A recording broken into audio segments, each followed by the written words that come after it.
ओम नमो भगवते वासुदेवाय। ओम नारायणाय। आज की अगली कथा सुखदेव जी का राजा परीक्षित से पृथ्वी आदि का विस्तार कहना।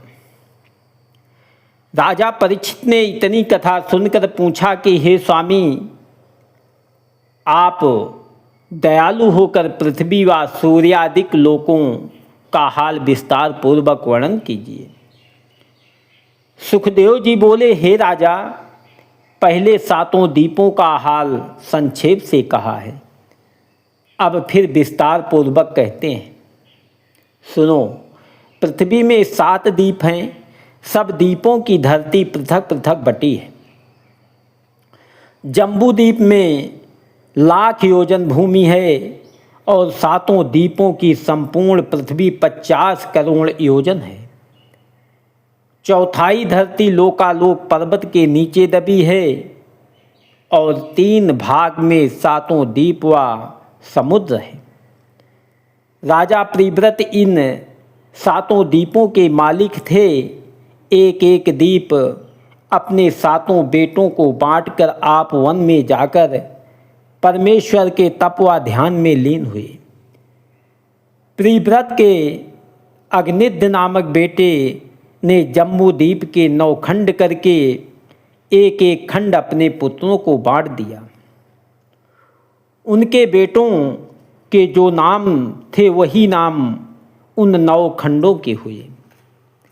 पहला खंड उत्कल खंड, दूसरा हिरण्य खंड, तीसरा भद्रासु खंड, चौथा केतुमाल खंड, 5वां इलाव्रत खंड। उस खंड के मध्य में सुमेरु नामक सोने का एक पर्वत 1,00,000 योजन ऊंचा, 16,000 योजन लंबा, 8,000 योजन चौड़ा और 32,000 योजन के घेरे में है। छठा नाभि खंड, 7वां किमपुरुष खंड, 8वां भरत खंड और 9वां नरहरि खंड है। ब्रह्मांड कमल फूल के समान गोल है। एक एक पर्वत 9 खंडों के सिवाने पर वर्तमान है। सुमेरु पर्वत के चारों ओर 4 पहाड़ों पर दूध, शहद, पानी व रस के कुंड भरे हैं और 4 बहुत अच्छे बाग, फल व पुष्प लगे हैं। लगे हुए कुबेर, महादेव, इंद्र व वरुण देवताओं के वहाँ पर ऐसे बने हैं कि जहाँ जाने व स्नान करने से देव पत्नी जवान हो जाती है। सुमेरु पर्वत के शिखर पर ब्रह्मापुरी 10,000 योजन लंबी व चौड़ी जड़ाऊ बनी है। वहाँ भांति भांति के पक्षी मीठी बोली बोलते हैं। हे राजन, वहाँ की शोभा हम तुमसे कहाँ तक वर्णन करें। देखने से ही मालूम होती है। सुखदेव जी ने कहा, राजा परीक्षित से लोकालोक पर्वत की कथा कहना। सुखदेव जी ने कहा, हे राजन, इस तरह जम्बू द्वीप में 9 खंड हैं और हर एक खंड के रहने वाले सब अवतारों की पृथक पृथक पूजा करते हैं। इन 7 द्वीपों के बाहर लोकालोक पर्वत है। उसके उधर अंधेरा रहता है, सूर्य व चंद्रमा का प्रकाश नहीं रहता। वहाँ योगी लोग जा सकते हैं, संसारी लोग वहाँ जाने की सामर्थ्य नहीं रखते। बड़े बलवान 8 हाथी, जिनको दिग्पाल कहते हैं, पृथ्वी के 8 ओर धरती को अपने नीचे ऐसा दबाए हैं कि हिलने नहीं देते। सुमेरु पर्वत पर कुबेरपुरी, वरुणपुरी, इंद्रपुरी और यमपुरी है। सूर्य का रथ 2-2 पहर के बाद इन चारों पुरियों में प्रातः काल, दोपहर, संध्या व आधी रात के समय एक एक जगह पहुँचता है। ब्रह्मा की पुरी से गंगा जी निकलकर सुमेरु पर्वत के नीचे गंगोत्री में आई हैं। सुखदेव जी स्वामी का गंगा जी की महिमा वर्णन करना। सुखदेव जी ने कहा, हे परीक्षित, गंगा जी की उत्पत्ति विस्तार पूर्वक कहता हूँ, सुनो। जब नारायण जी ने वामन अवतार लेकर 3 पग पृथ्वी राजा बलि से दान लिया और विराट रूप धारण करके एक पग से 7 लोक नीचे के और दूसरे पग से 7 लोक ऊपर के नाप लिए, तब परब्रह्मा परमेश्वर का दाहिना चरण अपनी पृथ्वी में पहुँचते ही त्रिविक्रम अवतार जानकर उठ खड़े हुए। ब्रह्मा ने अपने कमंडलों में से बिरजा नदी का पानी, जो ब्रह्मा रूप परमेश्वर के आंसू गिरने से बैकुंठ में प्रकट हुई थी, लेकर उन चरणों को धोया और चरणामृत लेकर वह जल अपने सिर व आँखों में लगाया। चरण धोते समय जो पानी सुमेरु पर्वत पर गिरा था, वह नीचे आकर मंदराचल पहाड़ के सिवाने पर थम रहा। फिर वहाँ से 4 धारा होकर बहा, तो एक धारा सुमेरु के पश्चिम, दूसरी सुमेरु के दक्षिण, तीसरी सुमेरु के उत्तर दिशा में बहकर समुद्र में मिल गई। चौथी धारा जो पूर्व को बही थी, वह भागीरथी के तपोबल से इलाव्रत खंड को बाईं ओर छोड़ती हुई नारायण पर्वत से उतरकर गंगोत्री से होकर भरतखंड में आई। उसी धारा का नाम संसार में गंगा जी प्रकट हुआ।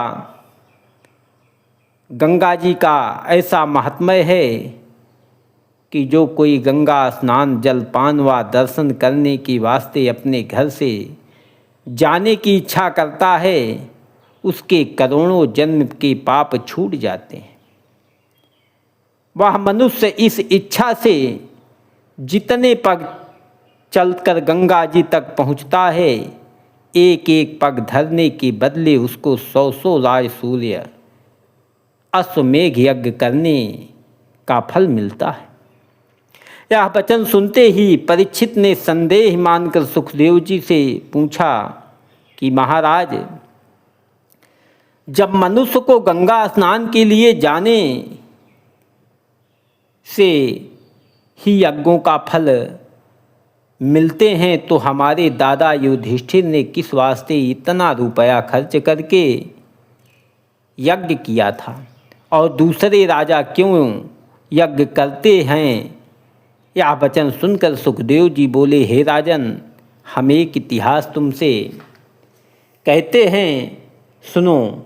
एक समय महादेव जी पार्वती को साथ लेकर मकर महीने में गंगा स्नान करने के लिए प्रयागराज को जाते थे।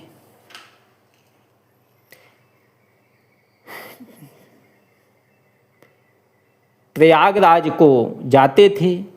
राह में पार्वती जी ने बहुत लोगों को जाते हुए देखकर महादेव जी से गंगा स्नान का महात्म्य पूछा। शिव जी ने कहा, हे पार्वती, जो कोई अपने घर से गंगा नहाने चले, उसको एक एक पग चलने में 100 अश्वमेघ यज्ञ का फल मिलता है और करोड़ों जन्म के पाप से छूट जाने से वह देवता के समान हो जाता है। यह वचन सुनते ही यात्रियों को देखने से पार्वती जी ने यह संदेह किया कि लाखों नीच जाति के मनुष्य गंगा जी में नहाकर चले जाते हैं, पर इन लोगों की गंगा स्नान करने से अभी तक कुरूपता भी नहीं गई। देवता का तनु किस तरह पावेंगे?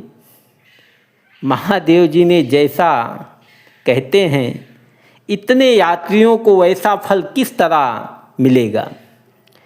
ऐसी शंका करके पार्वती जी ने फिर विनयपूर्वक बोली कि महाराज, आपने गंगा जी का महात्म्य इस तरह वर्णन किया और इन यात्रा करने वालों का रूप देखने से मुझे इस बात की प्रतीति नहीं होती। महादेव बोले कि इसका भेद हम तुमसे क्या कहूँ, चलो आँख से दिखला देते हैं, दिखला देते।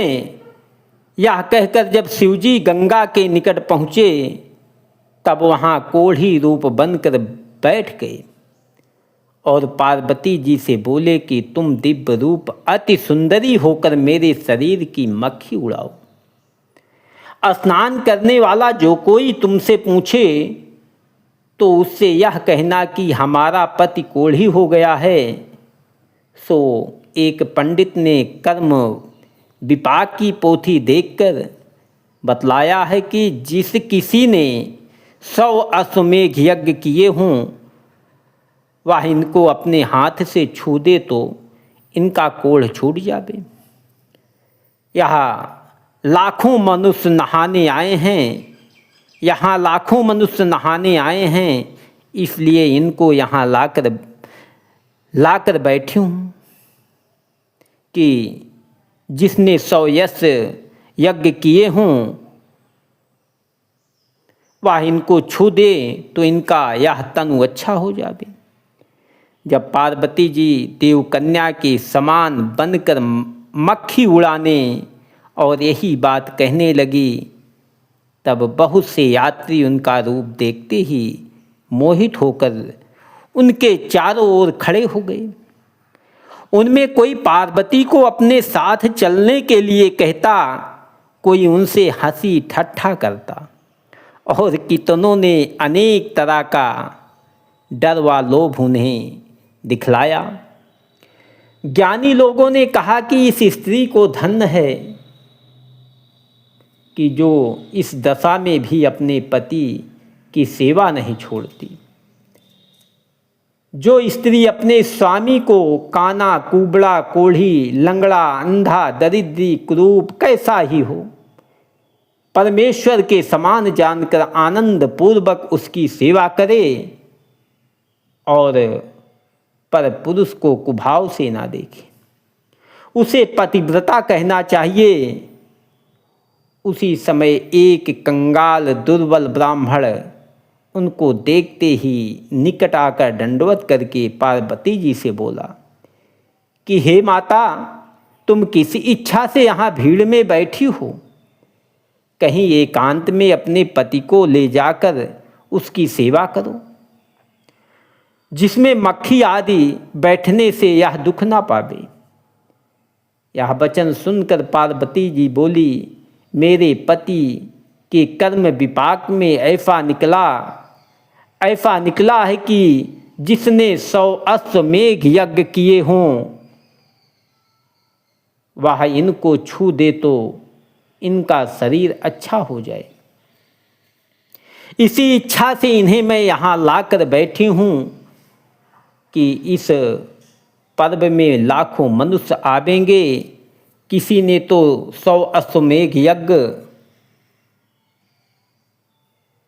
किए होंगे जिनके छूने से हमारे स्वामी का रोग छूट जाएगा।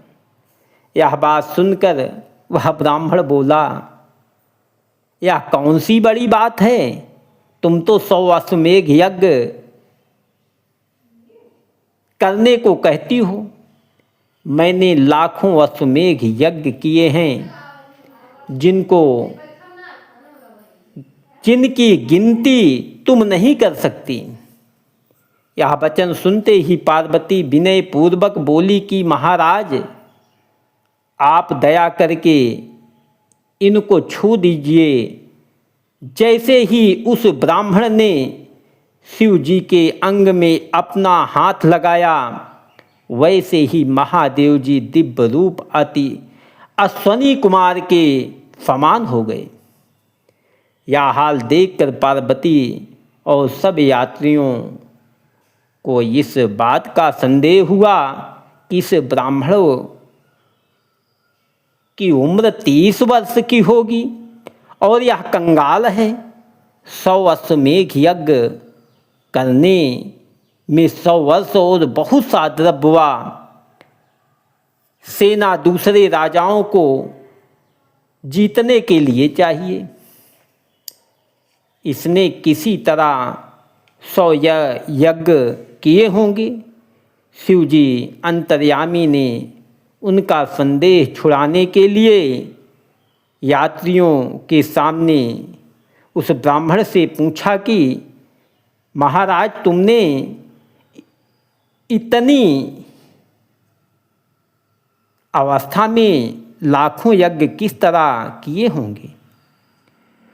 वह ब्राह्मण बोला, सुनिए महाराज, यज्ञ की विधि और उसका फल शास्त्रानुसार होता है। उसी शास्त्र में गंगा स्नान का महात्म्य ऐसा लिखते हैं कि जो कोई गंगा स्नान करने को अपने घर से चले, उसको एक एक पग चलने में 100 अश्वमेघ का फल मिलता है। सो मैं अपने घर से नित्य गंगा स्नान करने को कोस भर हजारों पग चलकर आता हूँ। इस हिसाब से लाखों कौन चीज़ है, कई करोड़ अश्वमेघ यज्ञ कर चुके होंगे। इसमें आश्चर्य किस बात का है? यह बात सुनकर महादेव जी ने पार्वती वह यात्रियों से कहा, ब्राह्मण सच कहता है। शिवजी ऐसा कहकर अपने स्थान को चले। राह में पार्वती से बोले कि देखो, हमारे कहने के अनुसार इस ब्राह्मण को गंगा स्नान के फल मिलते हैं। सब यात्री वेद के वचन पर विश्वास नहीं रखते, इसलिए यह फल उनको नहीं प्राप्त हो सकता। इसलिए वेद व शास्त्र को सुनकर उस पर विश्वास करना चाहिए। हे परीक्षित, तुम्हारे दादा राजा युधिष्ठिर को वेद व शास्त्र पर विश्वास था, पर उनके पास बहुत द्रव्य होने से उनको यह इच्छा हुई कि इसी बहाने से श्याम सुंदर को अपने यहाँ रखकर ऋषीश्वर व मुनीश्वरों का सत्संग करूं, मेरा धन शुभ कर्म में लगे और मुझे यश प्राप्त हो, यश मिले। इस कारण उन्होंने यज्ञ किए थे। ओम नमो भगवते वासुदेवाय। ओम नारायणाय नमः।